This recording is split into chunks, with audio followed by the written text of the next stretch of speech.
Dear students, आज के इस लेक्चर में हम 12वीं क्लास का गणित के पहला अध्याय के अंतर्गत प्रश्नावली नंबर 1.1 के सवाल नंबर 9 से 11 तक हल करेंगे। हमारे पास 9वां सवाल है, सिद्ध कीजिए कि समुच्चय A बराबर x संबंध रखता है z से और जो x है वो 0 से 12 तक है में दिए गए निम्नलिखित संबंधों R में से प्रत्येक एक तुल्यता संबंध है, ये दिखाना है हमें। और पहला इसका पार्ट है R बराबर ए बी। ये ऑर्डर पेयर इस टाइप से है कि A और B का जो मापांक है, अंतर का मापांक, वो 4 का एक गुणज है। और दूसरा सवाल इसमें है कि R बराबर ए बी यहाँ A और B बराबर है, प्रत्येक दशा में एक से संबंधित अवयवों को ज्ञात कीजिए। तो हमारे पास यहाँ दो सवाल है और दोनों संबंधों को अलग अलग से हमें तुल्यता संबंध दिखाना है और प्रत्येक दशा में एक से संबंधित अवयवों को ज्ञात कीजिए। तो हम इन दोनों सवालों को अलग अलग हल करेंगे। हमें यहाँ पे A बराबर दिया हुआ है x बिलोंग्स टू z और x है वो 0 से 12 तक है, और जो R दर्शा रखा है पहले भाग में वो इस टाइप से है। पहले तो हम A लिखते हैं, x संबंध रखता है z से और ये है 0, छोटा है बराबर है x से और छोटा है बराबर है 12 से। और जो इस पे संबंध दर्शा रखा है वो ये दर्शा रखा है कि a b और a माइनस b का मापांक 4 का गुणज है, ये हमारा संबंध है। तो इसको हमें तुल्यता संबंध दिखाना है। तुल्यता संबंध के लिए आपको पता है कि सबसे पहले हम समतुल्य दिखाते हैं, फिर R को सममित दिखाते हैं और फिर R को संक्रामक दिखाते हैं। तो समतुल्य के लिए चेक करेंगे। समतुल्य के लिए किसी अवयव A संबंध रखता है A के लिए, यानी A अगर A का कोई एलिमेंट है तो दोनों जगह अगर हम A रखें तो वो हमारे संबंध R से बिलोंग करेगा। क्यों करेगा? क्योंकि A माइनस A का मोड जो है वो 0 है और 0 4 का गुणज है। तो अगर हम A कोई एलिमेंट A का लेके चले, A हमने दर्शा दिया कि R से संबंध रखता है, इसका अर्थ ये हुआ कि R समतुल्य है। अब दूसरा सम्मित के लिए चेक करते हैं। सम्मित में हम ये मानते हैं कि माना ए बी R से संबंध रखता है और हम ये सिद्ध करेंगे कि बी ए बी R से संबंध रखेगा।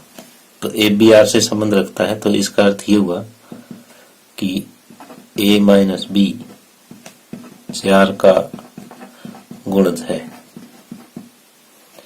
A माइनस बी अगर 4 का गुणज है तो इसका अर्थ क्या हुआ?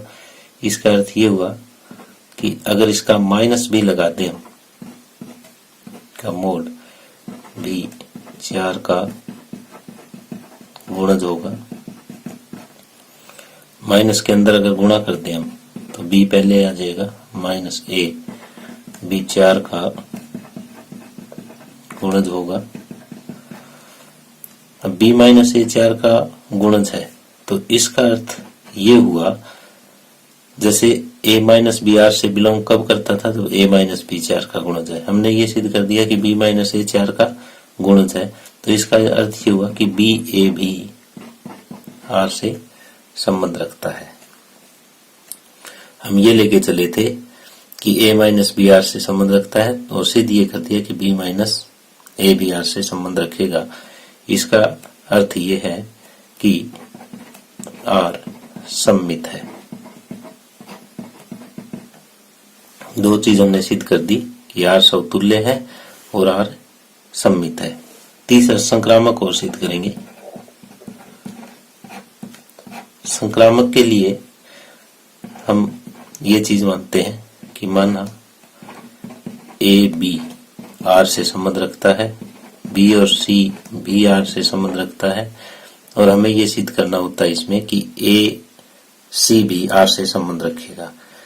ए माइनस बी आर से संबंध रखता है, इसका अर्थ ये हुआ कि ए माइनस बी का मापांक 4 का गुणज है, और इसका अर्थ ये है कि बी माइनस सी का मापांक भी 4 का गुणज है। अब यहाँ से देखते हैं कि कोई ये चीज 4 की गुणज है, ये भी 4 की गुणज है, तो इन दोनों का जोड़ है वो भी 4 का एक गुणज आएगा। तो a माइनस बी का मोड प्लस b माइनस सी का मोड किसका गुणज है?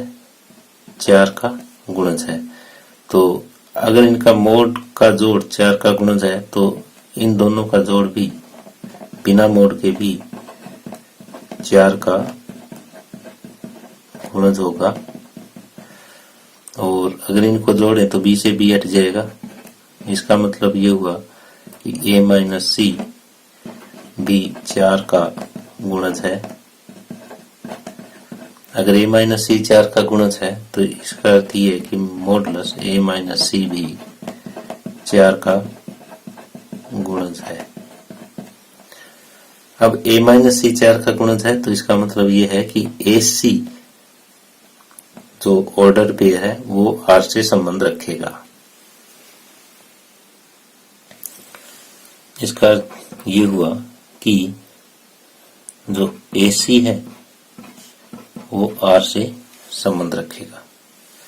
हमने ये लेके चले थे हम कि AB R से संबंध रखता है, BC R से संबंध रखता है, और हमने ये सिद्ध कर दिया कि AC भी R से संबंध रखेगा। तो इसका अर्थ ये हुआ कि R संक्रामक है। अब हमने पहले R को समतुल्य सिद्ध किया, फिर R को सममित सिद्ध किया, फिर R को संक्रामक सिद्ध किया है। अतः R एक तुल्यता संबंध है। तो R को हमने तुल्यता संबंध तो स्थापित कर दिया। अब ये कहता है कि प्रत्येक दशा में एक से संबंधित अवयवों को ज्ञात कीजिए। तो पहले हम ये देखते हैं कि A में अवयव कौन कौन से हैं। A में अवयव 1, 2, 0 भी शामिल है, 0 से लेके 12 तक अवयव है। 0, 1, 2, 3, 4, 5, 6, 7, 8, 9, 10, 11 और 12 ये अवयव हैं। अब इन अवयवों में एक के साथ संबंध किस किस का है, यानी एक का उसके साथ दूसरे अवयव के साथ अंतर करें और वो 4 का गुणांक आए, ऐसे कौन कौन से हैं। पहले तो ऐसे जोड़े हम ज्ञात करते हैं कि एक का अगर एक के साथ अंतर करें तो 0 आता है, और 0 4 का गुणांक है। दूसरा जोड़ा क्या हो सकता है, एक का अगर हम 5 के साथ करें तो भी अंतर इनका 4 आएगा, 4 का गुणांक है। एक का अगर हम 9 के साथ करें तो अंतर 8 आएगा, और 8 भी 4 का गुणांक है। इसके बाद एक का हम 13 के साथ करेंगे तब आएगा, और 13 यहाँ शामिल नहीं है।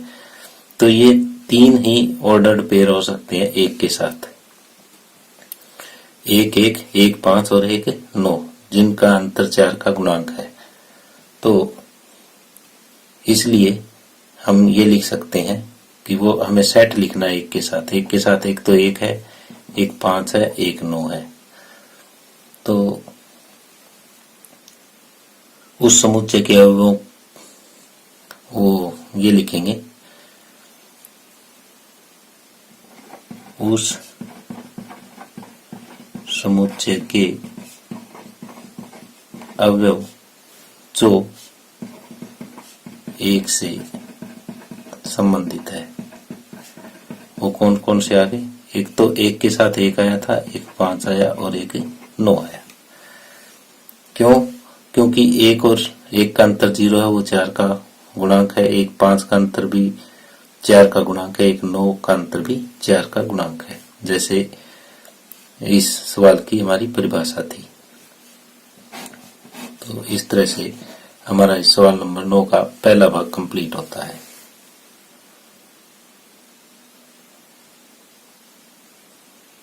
अब 9वें सवाल का दूसरा भाग है। हमें यहाँ पे ए वही दिया हुआ है, एक्स संबंध रखता है जेड से और एक्स जो है वो 0 से 12 तक है। दूसरा जो इस पे संबंध दर्शा रखा है वो ये है ए बी, और यहाँ ए बराबर बी है। तो हम यहाँ पे इसको तुल्यता संबंध स्थापित करना चाह रहे हैं। तो सबसे पहले समतुल्य सिद्ध करेंगे, फिर सम्मित सिद्ध करेंगे और फिर संक्रामक सिद्ध करेंगे। समतुल्य के लिए देखें कि समतुल्य कैसे सिद्ध करते हैं। तो किसी भी अवयव ए बिलोंग्स टू ए के लिए ये देखें कि दोनों अगर ए हैं तो आर से संबंध रखेगा। क्यों? क्योंकि ए बराबर ए होता है, ये सत्य है। तो अगर कोई भी अवयव एक समुच्चय ए का है और हम ये सिद्ध कर दें कि ये दोनों आर से संबंध रखते हैं तो ये ए समतुल्य होता है, आर समतुल्य होता है। इसका अर्थ ये हुआ कि आर समतुल्य है। अब सम्मित सिद्ध करेंगे। सम्मित में हम ये मानते हैं कि कोई भी ये ऑर्डर्ड पेयर ए बी जो है वो आर से संबंध रखता है, और हमें ये सिद्ध करना है कि बी ए भी आर से संबंध रखेगा। तो ए बी आर से संबंध रखने का मतलब ये हुआ यहाँ पे ए बराबर बी है। तो ए बराबर बी है, इसको हम ऐसे भी तो लिख सकते हैं कि बी बराबर ए है। और इसने क्या दर्शा दिया, अगर बी बराबर ए है तो बी ए भी आर से संबंध रखेगा। हम ये लेके चले थे कि ए बी आर से संबंध रखता है, और सिद्ध क्या कर दिया कि बी ए भी आर से संबंध रखेगा। तो इसका अर्थ ये हुआ कि आर सम्मित है। तीसरा संक्रामक सिद्ध करना हमें। संक्रामक के लिए कैसे सिद्ध करेंगे? संक्रामक के लिए ऐसे सिद्ध करेंगे हम कि माना ए बी है वो भी आर से संबंध रखता है, और बी सी है वो भी आर से संबंध रखता है। तो हमें ये सिद्ध करना है कि ए सी भी आर से संबंध रखेगा। ए बी आर से संबंध रखता है तो इसकी परिभाषा क्या कहती है कि ए बराबर बी है, और बी सी आर से संबंध रखता है, इसमें परिभाषा ये कहती है कि बी और सी बराबर है। अगर इन दोनों से देखें कि ए बी के बराबर है, बी सी के बराबर है, तो ए किसके बराबर हो जाएगा? सी के। और ए सी के बराबर होने का मतलब ये हुआ कि ए सी आर से संबंध रखता है। ये लेके चले थे कि ए बी आर से संबंध रखता है, बी सी भी आर से संबंध रखता है, और हमने ये प्रूव कर दिया कि ए सी भी आर से संबंध रखेगा।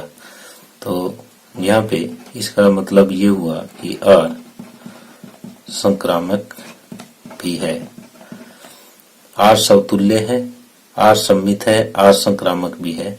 तो हम कह सकते हैं कि अतः आर एक तुल्यता संबंध है।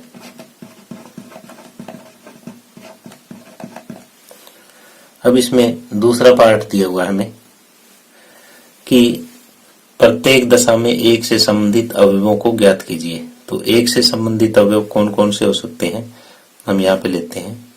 जैसे हमारे पास ये ए सेट में कौन कौन से अवयव हैं? 0, 1, 2, 3, 4, 5, 6, 7, 8, 9, 10, 11 और 12 ये अवयव हमारे पास। अब हमें ऐसे अवयव ज्ञात करने हैं जो 1 के बराबर है और इसमें से है। तो ऐसे कितने ऑर्डर पेयर बनेंगे? ऐसे तो ऑर्डर पेयर इसमें एक ही बनेगा, यानी आर के अंदर एक ही ऐसा एलिमेंट आएगा जो 1, 1 हो। तो एक से संबंध रखने वाला जो है वो केवल एक ही अवयव और है। तो हम यहाँ पे इस तरह से लिखेंगे, एक से संबंधित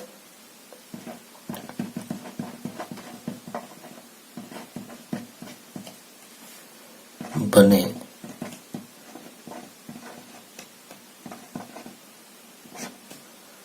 समुच्चय में केवल एक ही अवयव एक आएगा। तो अभिष्ट समुच्चय क्या हो जाएगा हमारा? अभिष्ट समुच्चय ये हो जाएगा एक, यानी एक के साथ तो केवल एक ही संबंध रखेगा। क्यों रखेगा? क्योंकि एक के बराबर एक ही होता है, बाकी इनमें से इन 12 में से एक के बराबर कोई नहीं होगा। तो इस तरह से ये 9वें सवाल का दूसरा भाग कंप्लीट होता है। आगे 10वें सवाल का पहला भाग है, एक ऐसे संबंध का उदाहरण दीजिए जो सम्मित हो परंतु न तो समतुल्य हो और न ही संक्रामक हो। तो इस टाइप का हमें उदाहरण देना है। तो हम एक सेट मानते हैं, माना ए बराबर 5, 6, 7 और इस पे आर इस टाइप से डिफाइन करते हैं, इस पर संबंध और इस टाइप से डिफाइन करते हैं कि इसमें जो अवयव होंगे वो सम्मित हो परंतु समतुल्य ना हो। समतुल्य ना हो तो इसमें 5, 5, 6, 6, 7, 7 ये तीनों इकट्ठे नहीं आने चाहिए। दूसरा सम्मित हो। सम्मित हो तो इसका मतलब अगर हमने 6, 5 लिया है तो 5, 6 भी इसमें आना चाहिए, 6, 7 लेंगे तो 7, 6 भी आना चाहिए। और संक्रामक न हो। संक्रामक न हो का मतलब अगर हमने 5, 6 लिया है, 6, 7 लिया है तो 5, 7 भी नहीं आना चाहिए।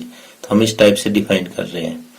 तो एक तो हम 5, 6 ले लेते हैं और एक 6, 5 ले लेते हैं, ये लेंगे। तो अब हम दिखाएंगे इसको कि ये सम्मित तो है, समतुल्य और संक्रामक नहीं है। तो हमने शुरू में सोच के ऐसा लिख लिया। तो समतुल्य क्यों नहीं है ये?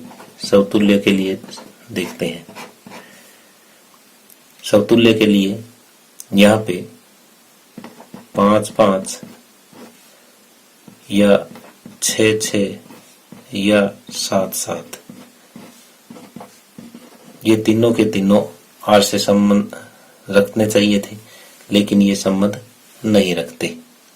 तो इसका अर्थ क्या हुआ? अगर ये संबंध नहीं रखते तो आर समतुल्य नहीं है। अब सम्मित देखते हैं कि नहीं है। सम्मित के लिए कैसे चेक करेंगे? अब जैसे हमारे पास 5, 6 आर से संबंध रखता है और साथ ही 6, 5 भी आर से संबंध रखता है। तो 5, 6 आर से संबंध रखे, 6, 5 भी आर से संबंध रखे, तो इसका मतलब आर सम्मित है। अब संक्रामक सिद्ध करना है कि नहीं है। संक्रामक में जैसे 5, 6 आर से संबंध रखता है और दूसरा 6, 5 भी आर से संबंध रखता है, लेकिन जो इनसे बनता ये इसका पहला और इसका आखिरी कि 5, 5 आर से संबंध नहीं रखता। तो अतः आर संक्रामक नहीं है। तो इस तरह से हमने सिद्ध कर दिया। इसलिए आर सम्मित है लेकिन समतुल्य तथा संक्रामक नहीं है। तो हमने ये इस टाइप का उदाहरण लिया था। इस तरह से क्वेश्चन नंबर 10 का एक भाग कंप्लीट होता है। सवाल का दूसरा भाग है, एक ऐसे संबंध का उदाहरण दीजिए जो संक्रामक हो परंतु न तो समतुल्य हो और न ही सम्मित हो। तो इस टाइप का उदाहरण हम लेते हैं। माना एक संबंध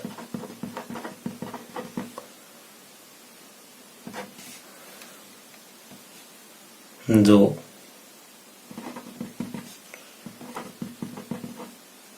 वास्तविक संख्याओं और के लिए इस टाइप से डिफाइन करते हैं कि R बराबर ये वास्तविक संख्याओं का समुच्चय R है और ये संबंध R है। इस टाइप से डिफाइन करते हैं कि A B और A छोटा है B से। तो यहाँ पे ये देखेंगे हम कि ये समतुल्य है, सम्मित है या संक्रामक है। तो पहले समतुल्य चेक करते हैं इसका। हमने ये इसलिए लिया है छोटे का निशान क्योंकि A कभी A से छोटा नहीं हो सकता, इसलिए समतुल्य नहीं होगा। दूसरा, अगर A B से छोटा है तो B A से छोटा नहीं हो सकता, तो ये सम्मित भी नहीं हो सकता। और तीसरे में अगर A B से छोटा है, B C से छोटा है तो वो A B C से छोटा हो जाएगा, इसलिए हमने लिया है। तो अब इसको हम डिटेल से करते हैं कि अब A क्या R से संबंध रखेगा? नहीं रखेगा, क्योंकि A छोटा है A से, ये सत्य नहीं है, क्योंकि कोई भी अब अपने से छोटा नहीं हो सकता। तो यहाँ पे R समतुल्य नहीं है। दूसरा सम्मित चेक करते हैं। तो मान लेते हैं कि माना A B R से संबंध रखता है, तो इसका अर्थ क्या हुआ? इसका अर्थ ये हुआ कि A छोटा है B से। तो क्या यहाँ पे B छोटा होगा A से? नहीं होगा। B A से छोटा नहीं हो सकता। तो B A से छोटा नहीं होगा तो B A R से संबंध नहीं रखेगा। B A R से संबंध नहीं रखता। हम लेके चले थे कि A B R से संबंध रखता है, लेकिन B A R से संबंध नहीं रखता। तो इसका अर्थ ये हुआ कि R सम्मित नहीं है। तीसरा संक्रामक चेक करते हैं।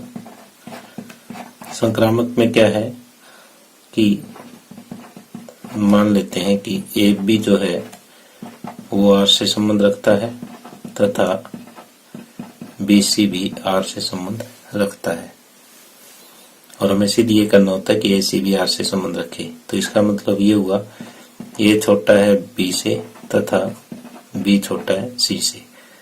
तो A B से छोटा है, B C से छोटा है, तो A जरूर छोटा होगा C से, ये सत्य है। तो इसका अर्थ ये हुआ कि A C भी R से संबंध रखता है, और A C R से संबंध रखता है तो R संक्रामक है। तो यहाँ पे हमने ये सिद्ध किया कि जो हमने एग्जाम्पल लिया है वो समतुल्य नहीं है और सम्मित भी नहीं है, लेकिन संक्रामक है। तो यहाँ R संक्रामक है लेकिन न तो समतुल्य है और न ही सम्मित है। तो हम ये इस टाइप से अगर A छोटा है B का एग्जाम्पल लेते हैं तो उसमें ये एग्जाम्पल बिल्कुल सही सेट होता है। इस तरह से क्वेश्चन नंबर 10 का दूसरा भाग कंप्लीट होता है। 10वें सवाल का तीसरा भाग है कि एक ऐसे संबंध का उदाहरण दीजिए जो समतुल्य तथा सम्मित हो किंतु संक्रामक न हो। समतुल्य भी होना चाहिए और सम्मित भी होना चाहिए, लेकिन संक्रामक न हो। तो इसके लिए देखो हम एक समुच्चय ए मानते हैं जिसमें कोई 3 अवयव ले लेते हैं, 4, 6, 8, और इस पे आर हम सेट ऐसे डिफाइन करते हैं कि हमें समतुल्य दिखाना है तो इसमें 4, 4 भी आना चाहिए, 6, 6 भी आना चाहिए और 8, 8 भी आना चाहिए। सम्मित भी हो, सम्मित है तो इसमें जैसे मान लिया 4, 6 है तो 6, 4 भी होना चाहिए। और तीसरा एक और लेते हैं इसका, अगर 6, 8 है तो 8, 6 भी हम ले लेते हैं।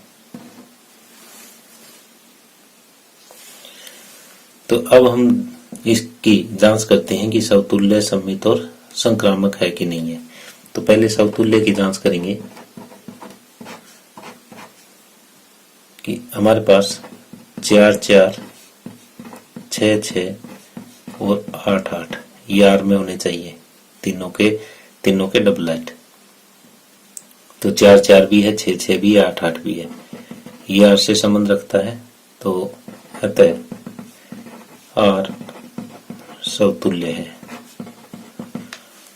अब दूसरी बात सम्मित चेक करते हैं। सम्मित में अगर हमारा 4, 6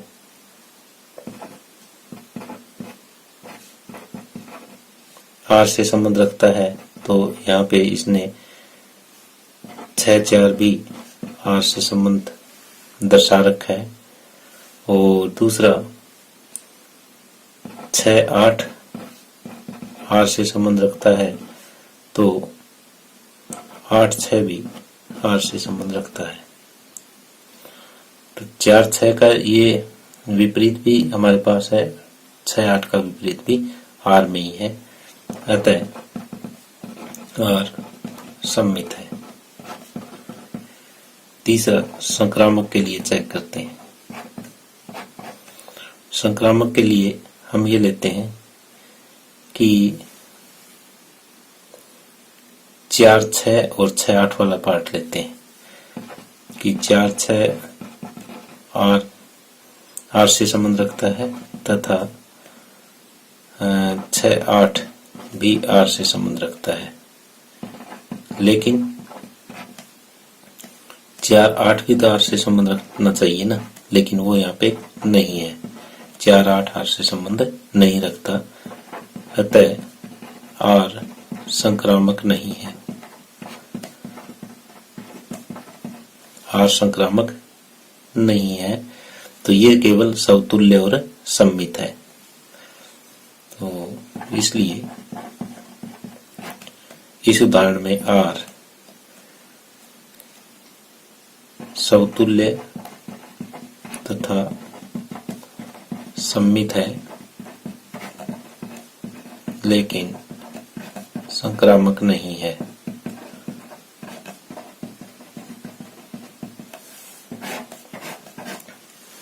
और इस तरह से 10वें का पार्ट नंबर 3 कंप्लीट होता है। 10वें सवाल का चौथा भाग है, ऐसे संबंध का उदाहरण दीजिए जो समतुल्य तथा संक्रामक हो किंतु सम्मित न हो। तो इसके लिए आपको ये ध्यान रखना है कि हमें इस टाइप का ये एग्जाम्पल हम वास्तविक संख्याओं के समुच्चय में और इस प्रकार परिभाषित करते हैं।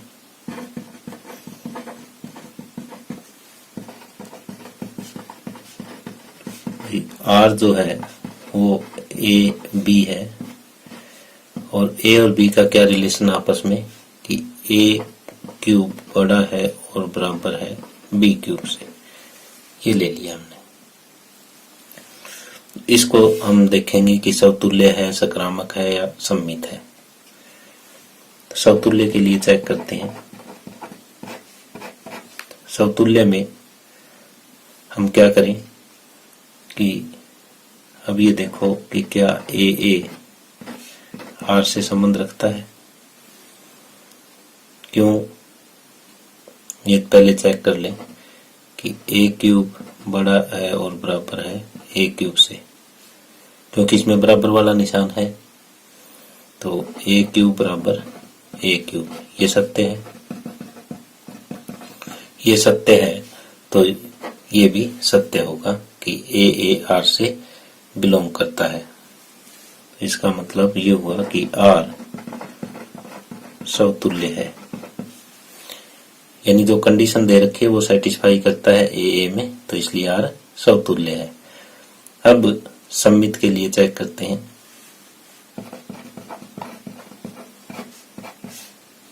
माना ए बी आर से संबंध रखता है, ए बी आर से संबंध रखता है, तो इसका अर्थ ये हुआ कि ए क्यूब बड़ा और बराबर है बी क्यूब से।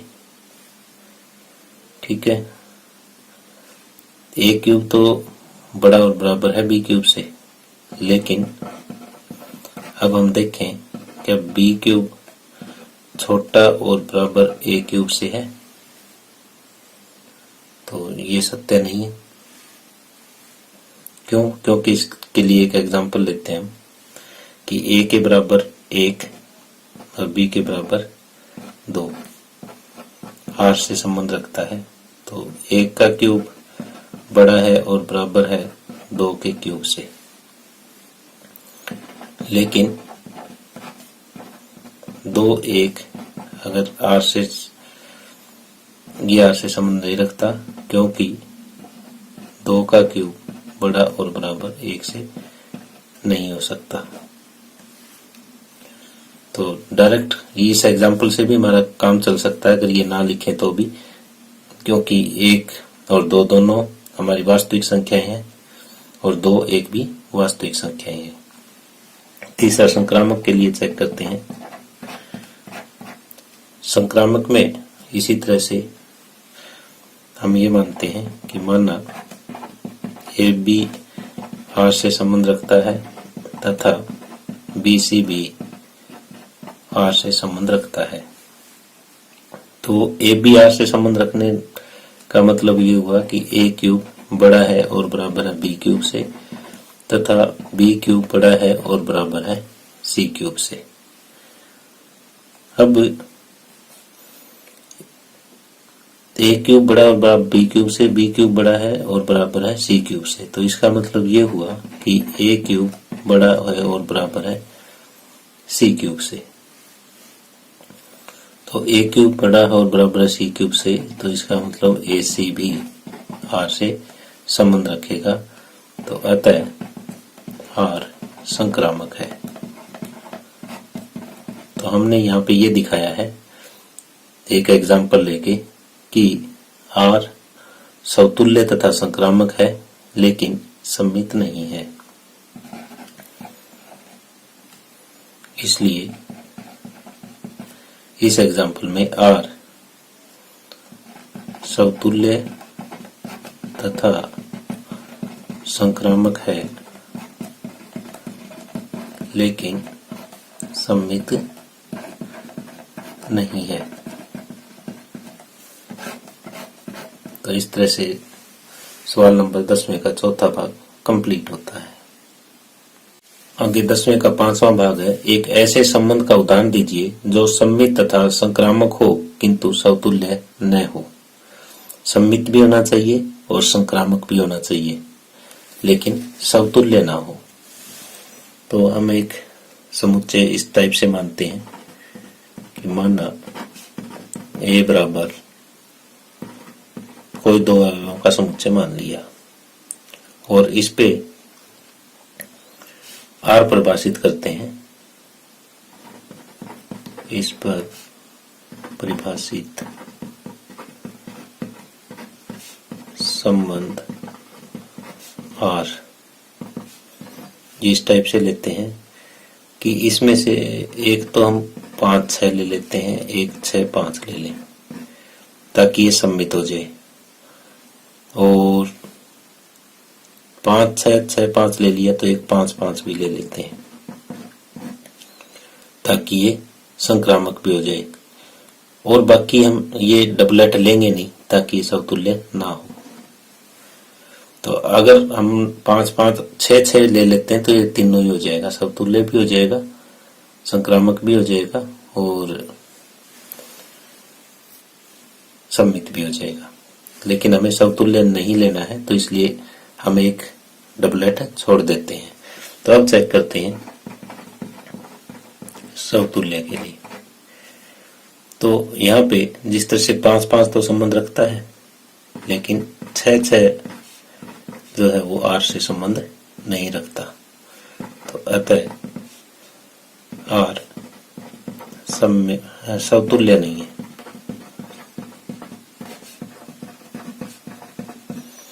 दूसरा सम्मित के लिए चेक करते हैं कि आर सम्मित है या नहीं है। तो यहाँ पे 5 6 आर से संबंध रखता है तथा 6 5 भी आर से संबंध रखता है और कोई ऐसा एलिमेंट इसमें है नहीं। तो दोनों अगर ये इससे संबंध रखते हैं तो आर सम्मित है। तीसरा संक्रामक के लिए चेक करते हैं। संक्रामक में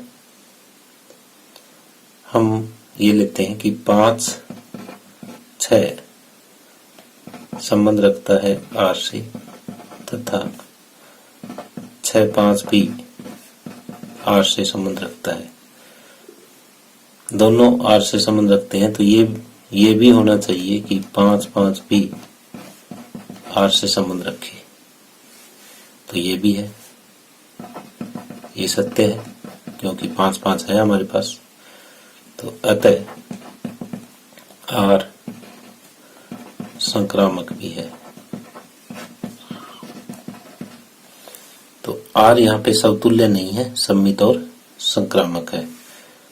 इसलिए इस उदाहरण में आर सम्मित तथा संक्रामक है, लेकिन समतुल्य नहीं है।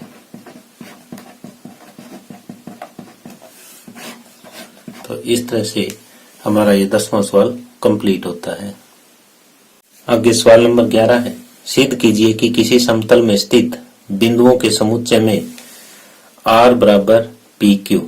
तो पी क्यू क्या है? बिंदु पी की मूल बिंदु से दूरी बिंदु क्यू की मूल बिंदु से दूरी समान है। यानी जैसे ये कोई हमने समतल बनाया,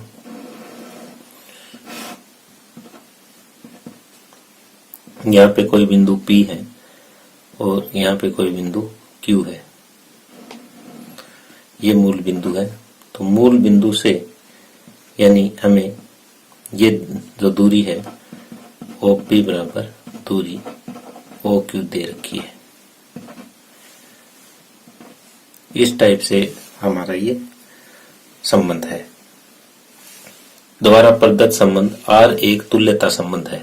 पहले तो हमें ये तुल्यता संबंध दिखाना है, फिर पुनः सिद्ध करना है कि बिंदु P नॉट इक्वल टू 0 0 यानी ये वाला बिंदु अगर 0 0 नहीं है से संबंधित सभी बिंदुओं का समुच्चय P से होकर जाने वाले एक ऐसे वृत्त को निरूपित करता है जिसका केंद्र मूल बिंदु पे है। जैसे मान लिया P है, यहाँ पे भी है, या एक बार यहाँ ले लिया, यहाँ ले लिया। तो इस तरह से हमें जो इनका ये समुच्चय प्राप्त होगा ये एक वृत्त होगा जो P से गुजरता है और जिसका केंद्र O है। ये सिद्ध करना है।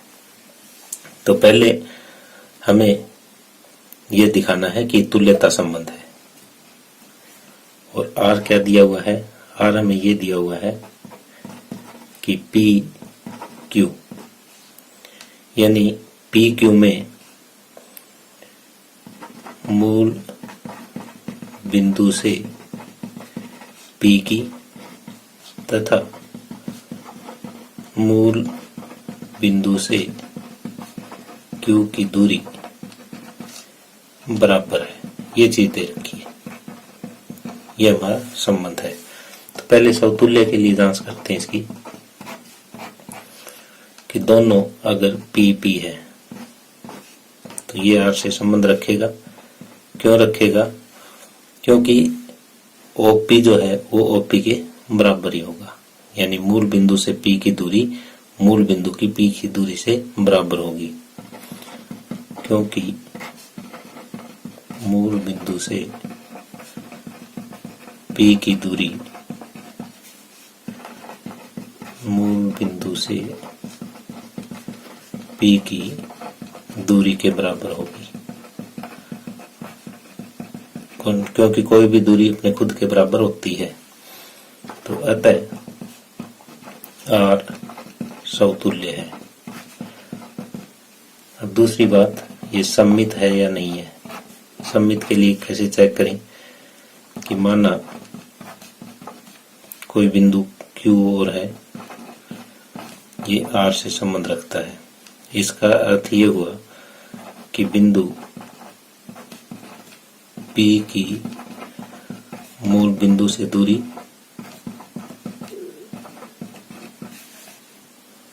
बराबर बिंदु Q की मूल बिंदु से दूरी के है।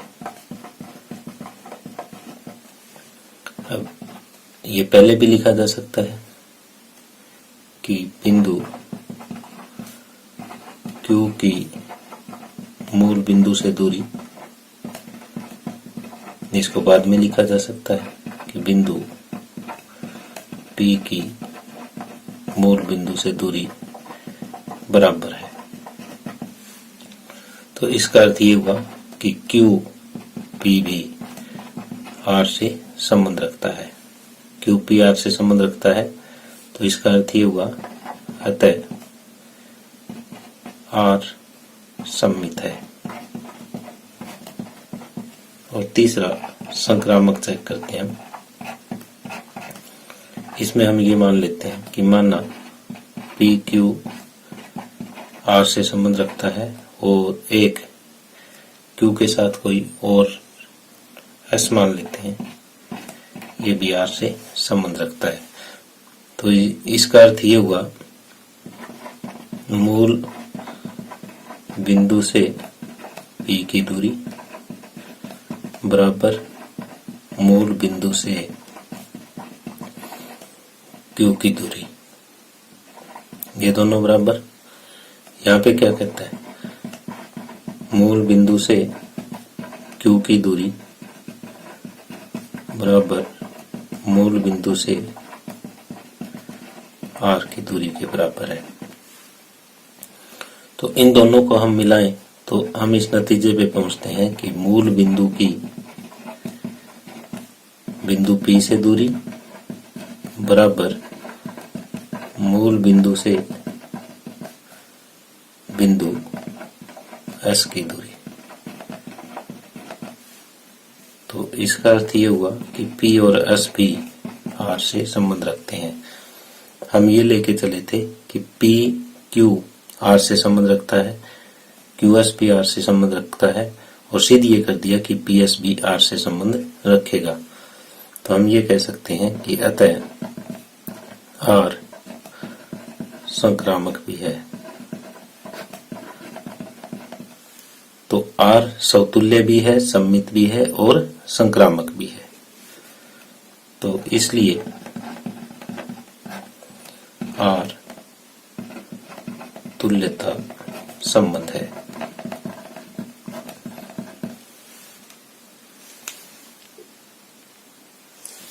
आगे हम ये सिद्ध करना चाहते हैं कि जैसे ये हमारा प्लेन है, समतल है, इसमें ये पॉइंट 0 0 है और 0 0 को छोड़ के यहाँ पे कोई पॉइंट P है जो 0 0 नहीं है। ये पॉइंट यहाँ पे भी हो सकता है, मान लेते हैं कि ये K डिस्टेंस पे है। ये पॉइंट कहीं पे भी हो सकता है, लेकिन इसका डिस्टेंस क्या है कि हर जगह K ही रहेगा। तो इन सभी पॉइंट्स को हम मिलाते हैं तो हमारे पास क्या बनता है, एक वृत्त बनता है जिसका डिस्टेंस, जिसका रेडियस क्या है, OP है। तो हम ये कह सकते हैं, यदि 0 0 मूल बिंदु है तथा OP जो है वो डिस्टेंस k है, तो यहाँ पे जो एक वृत्त बनेगा, यहाँ k त्रिज्या का एक वृत्त बनेगा जो P से गुजरेगा तथा मूल बिंदु उसका केंद्र होगा। तो इस तरह से हमारा प्रश्न नंबर 11 कंप्लीट होता है।